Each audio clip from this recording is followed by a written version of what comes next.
Let me tell you how much I appreciate the opportunity of visiting with you today. I've been asked by the admissions folks and the orientation group to talk to you a little bit about the second part of the educational experience your son or daughter is soon to have as they come to college. Of course, we know how important the education part is as it relates to being in classes and getting grades and preparing for a career and things like that. But we're not kidding ourselves. We know that there's a whole different educational world about going to college that they're very interested in, and that has an awful lot to do with who I am. My name is Dr. Pat Bew, and I'm the Senior Director of Student Affairs on campus. I'm somewhat equivalent to the high school principal that your son or daughter would never want to go visit, but on occasion may have run into for various reasons. Anyway, as the Senior Director of Student Affairs on campus, my responsibilities is to work with the residence hall programs, the people that are in the residence halls. I work very closely with the student activities, clubs and organizations, government. I work with security. So I oversee a lot of those type of functions here on campus. And so we want to send a message to mom and dad that we are very conscientious of your son or daughter's safety and their happiness, what goes on outside of the classroom as well as what goes on inside. Probably to just say, what do I have to do with that education? Probably what I like to tell parents more than anything else, and I'll tell your sons and daughters as we get closer to the time when they might pay attention. And I you know how it is. I can talk to them until I'm blue in the face, and it's no different than mom or dad talking to them. But I'm the person that's in charge of code of conduct on campus. I'm the disciplinarian. I'm the one that meets with your sons and daughters as it pertains to issues as it relates to behavior in the classroom, behavior on campus, behavior with each other, and things like that. And I need to tell you, first of all, this is a very safe campus. There's a lot of things in place to ensure your son and daughter's safety, people who are trained in any number of issues and things like that. Having said that, it's been my experience, and I'm the father of 4 children, that if there's a way that kids can mess up something, they will. And I've had 4 kids go away to college, 4 daughters, as a matter of fact. I don't want to sound biased. That's a blessing and a curse. But I've had 4 daughters go away to college, one who's here as a student at Chadron State. And each one of them had to negotiate their experience in their own way. And so the whole intent of this little presentation is to talk to you a little bit about things that you can talk with them about, and that's why we have this conversation starters. In fact, you'll notice in your packet or the packet that was given to your son or daughter, there's a list of questions, and I really want to encourage you as mom and dad to sit down with your son and daughter at some point in time and say, let's cover a couple of things, because I think that's as we as I interact with your son or daughter, sorry about that, Dan. As I interact with your son or daughter, a lot of these issues kind of come up in various ways. The deans, Dr. Heyer in particular, most recently, I know you were visiting with him, he talked to you a lot about what takes place regarding academic success. The only reason why I would mention that in this setting is that what happens in the classroom, how your son and daughter is doing as it relates to their academics, that does dovetail very closely with what happens in the residence halls. We anticipate that your son or daughter will have plenty of time to dedicate to their studies and to their learning and to their classroom success. Having said that, it's been our experience that one of the things that happens when they come away to college is that they've got a lot of control over their time that they didn't necessarily appreciate necessarily in high school. Among that control over their time is they get to call the shots when they wake up.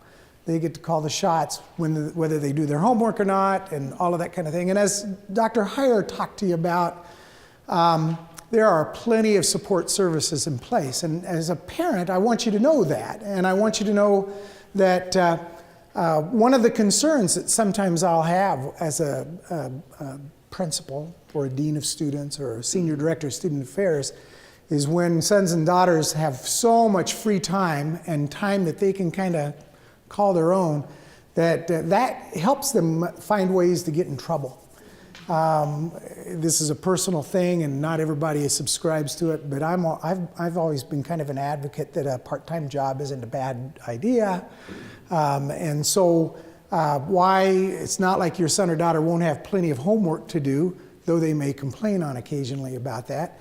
But that there's ways in which if they're just left up to their own designs in their room, what do? Well, they'll play video games and they'll do things along those lines. And sometimes it's just too much time is in there. So just want you to know that support services are in place, but have that conversation with them about responsibility. Even maybe what I like to talk to about is maturity. Are you mature enough to do this on your own? Now, as a parent, I remember thinking to myself, this is an opportunity for my son or daughter, or my daughters.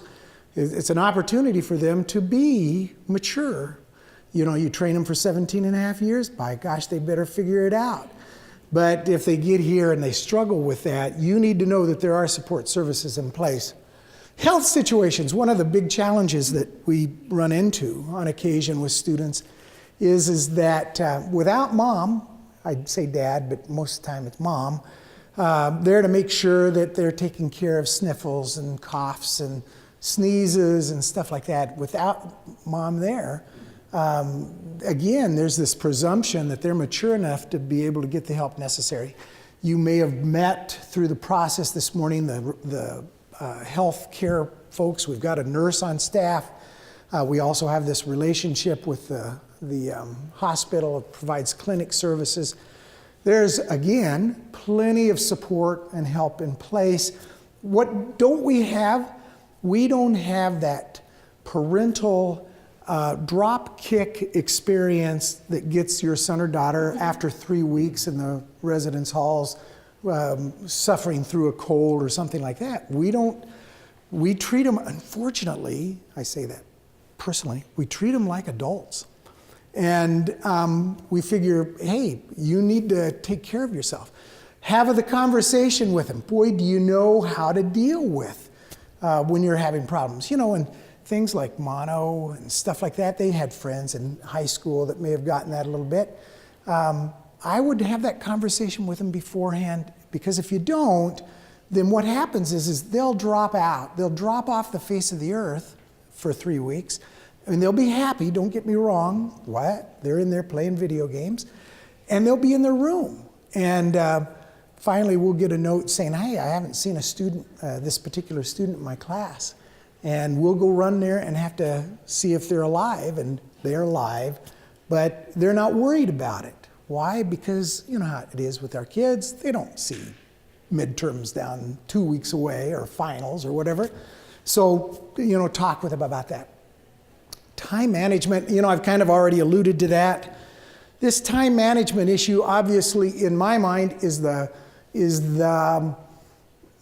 probably the most reliable way of determining the level of maturity of a student.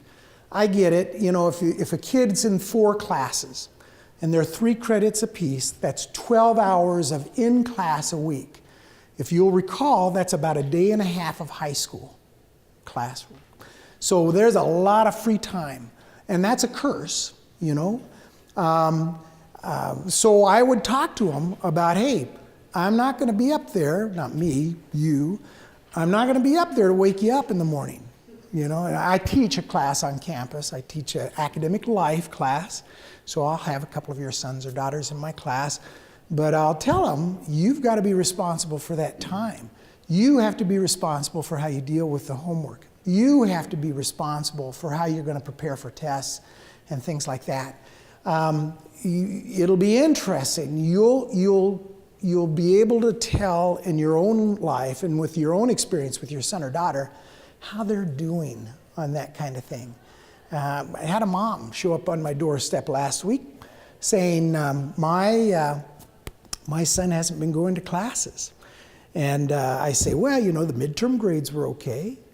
But the thing about it is I can't force them to grow up. Can't force them to be an adult. Can't force, you know, did you have to be told that you had to go to work? No, you knew you better show up. And for some of these kids, boy, the freedom of being without mom or dad, you know, that's really a big thing. Finances, you heard all of the spiel in there. What does that have to do with me? Well, again, it's kind of a integrated kind of thing. If a kid's struggling in this area, oftentimes they're struggling in that area. And if you'll notice, when they put up there on that slide this morning, $6,500 for a 4-month experience. You know, $6,500. I always like talking to the students in my class. If you had $6,500, what kind of a car would you go out and buy? And then I say, would any of you feel compelled to burn $6,500? And most of them aren't interested in burning $6,500. And yet, I'll watch these kids on the issue of maturity and their choices as it pertains to their classes and stuff like that, begin the process of burning $6,500. And this mom that I visited with last week, her concern, her son was burning $6,500, half of which was a Buffett scholarship. You know, free money, Pell Grant, free money. You know, we're old enough, that hurts. We feel that. Those kids, you know, they don't feel that. And so have the conversation with them. You know, we have a tendency, you know, you and I, we're old enough, you know, all right, none of you are in here as old as I am, but we're old enough that we see long range. Those kids, you know, they're thinking about what they're going to do tonight, you know, maybe, you know. I've dealt with young adults for a long, long time. And if you ask them what they have planned, I mean, we like to nail them down on a major. And I'll be honest with you, the likelihood, I mean, I don't know about you, but if you go back to my collegiate experience, I changed my major 3 times. You know, and let's get real, but we want them to be motivated by a major, and they don't even know what they're going to be doing tonight. And that's true when they're starting school and stuff like that. Time management, finances, social media, the bane of an adult's experience. Let me just say this about my role as the Senior Director of Student Affairs and Social Media. There's a lot of ways in which kids can needle each other nowadays. And I'll send kids home for bullying. I'll send them home for harassing. Now that's really hard on a number of levels. First of all, there's enough social media sites. Out of curiosity, anybody ever heard of Yik Yak? All right. If you haven't, your son or daughter probably has. There's a couple of conversations I like to have with parents about Yik Yak and other social media sites. One is that nobody's forcing the kid to go there. And that's a good conversation. I'll have a dad call and say, hey, you know, someone's bullying my son or daughter on Yik Yak. And I'll say, you know, I get it, and we do everything in our power to help that. And there are legal ways, which you have to do as a parent and all that kind of thing, or the kid does. There are legal ways to deal with that, but the best way to do it is just not have it. I've got Yik Yak, but I know how to take it off of my cell phone. That's a tough thing for a kid. Why? Because it's just tough. On the other level, it is when I find out, you know, that a kid has been, you know, I've sent them home. And so let me encourage you to have that conversation. If in the spirit of maturity, if you haven't figured out how to utilize, and my problem, and I would guess it's yours as well, is we look at this as a tool, you know, appliance. This is like a refrigerator, you know. Am I entitled to my refrigerator? I'm not. I have to go out and I have to earn it and stuff like that. My kids, I can't talk about yours, but my kids, the youngest, the one that's a school student here, She felt entitled, in part because all of the buddies had it as well. When you feel that this is an entitlement, then that becomes a problem. And so talk with them about, I don't want to ever hear about you having a problem with a student on social media and stuff like that. Let's talk first about alcohol. We can talk about sex if you want. Let's see. Jesse's already told me you only have 10 minutes and you got alcohol and drugs. You know, the number one reason why students drink in college, and there's a lot of attention in the media and stuff, the number one reason why studies show that students drink, and there's a lot of influencers on it, peer pressure and stress relief and all that, but the number one reason students drink in college is because that is a way in which they can show they are making adult decisions. In other words, mom and dad aren't calling the shots now. They're calling the shots. This campus is no different than any other campus. I'd hate to give you the impression that in spite of the fact that we're a dry campus, that kids won't figure out how to find whatever they're interested in finding.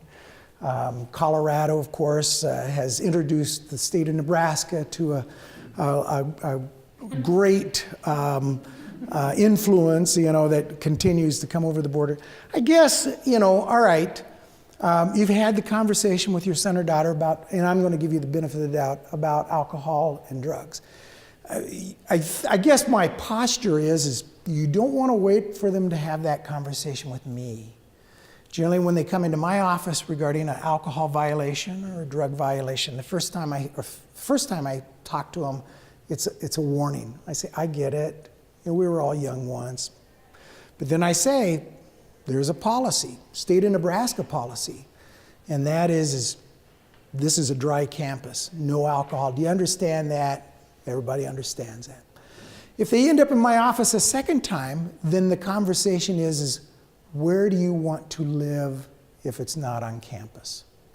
And by the way, you don't have 30 credits yet, so that's another way of saying you have to live probably at home, unless you have a relative here in town or something like that. So that's my second conversation. If they end up in my office a third time, I ask them, do you fly home on boutique or do you drive in your car? And so talk with them about the consequences. I mean, when there's a fine, I'll fine them for it. And there's an alcohol education or drug education program we sign them up for. In fact, many of them will get another one just this summer to remind them of everything they learned in 9th grade but have forgotten about drugs and alcohol and stuff like that. But have that conversation with them, saying, you know, if you come home, and, you know, and I'll get a parent call, and, you know, we have the right to go into a room and do a drug search. It's what's called a health and safety search. We do that. We don't have to warn them. We'll do that. How am I doing? Oh, you're just taking care of your hair. Anyway, we'll do that. And I'll give mom a call. Got a call from mom the other day saying, what gave you guys the right to do that? I said, well, if you read the handbook of instructions and all that kind of thing, it says in there. So let me encourage you, have that conversation. Otherwise, this wonderful collegiate experience. You know, why am I not telling you this, you know, when they show up on the doorstep? Because it's too late, you know. I'll be honest with you, for most of this stuff, it's probably too late anyway. Speaking of sex, you've had the conversation with them. And, you know, or at least I hope you have. I need to tell you this. Again, you know, it's the same thing as the alcohol. Kids engage in sex in college because, you know, because they are adults now. They seem to think, and I know that they're deluded in this, they seem to think that they can make those choices. And thank you, young lady. So you need to know that the world of higher education has evolved very dramatically in the last couple of years. There's been a lot of concern. And how many went to college when you were kids? You're supposed to say, we're kids now, you know. If you went to college back then, there was a whole different kind of philosophy. Nowadays, I don't mind telling you, as a college kid, I have the conversation with them. If you're a guy, you got to keep it zipped up.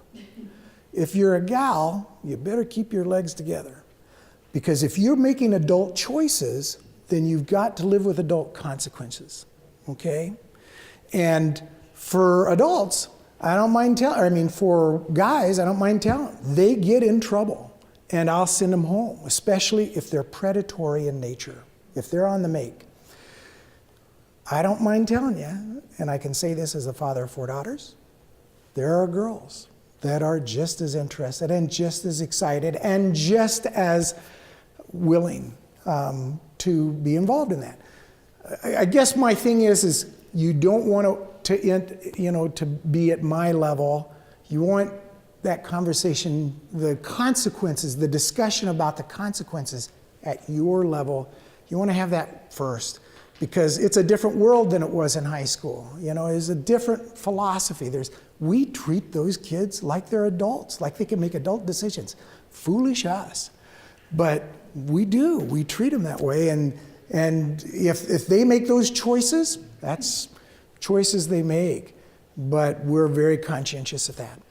So I don't want this to be a downer. I don't want you to think, oh, this is a horrible place. It's what it is. Your kids are moving into adulthood whether we like it or not. And we'd like them to still be those young kids. They make choices. And so all of these really have a lot to do with maturity, choices, things that I don't mind telling you that if I could do it all over again, I might have tried a little bit harder as a parent to make sure that they understood that. Do you have any questions for me? Yes, ma'am. On the security, do you provide like an escort if needed, if it's late at night? Yes, ma'am, we do. And I'm glad you asked. Escort, we have cameras. We got like 115 cameras in the dorms. There's plenty of ways in which we kind of watch out. The only caveat, the only thing I like to say is, in spite of that, kids will find ways to, parents on occasion will ask, well, can my kid get attacked in the bushes and stuff like that? I'll say yes, and there's cameras, and we watch, and all of that kind of thing. By and large, what happens is a kid, a couple of kids will be together, and then they do something, and then there's remorse.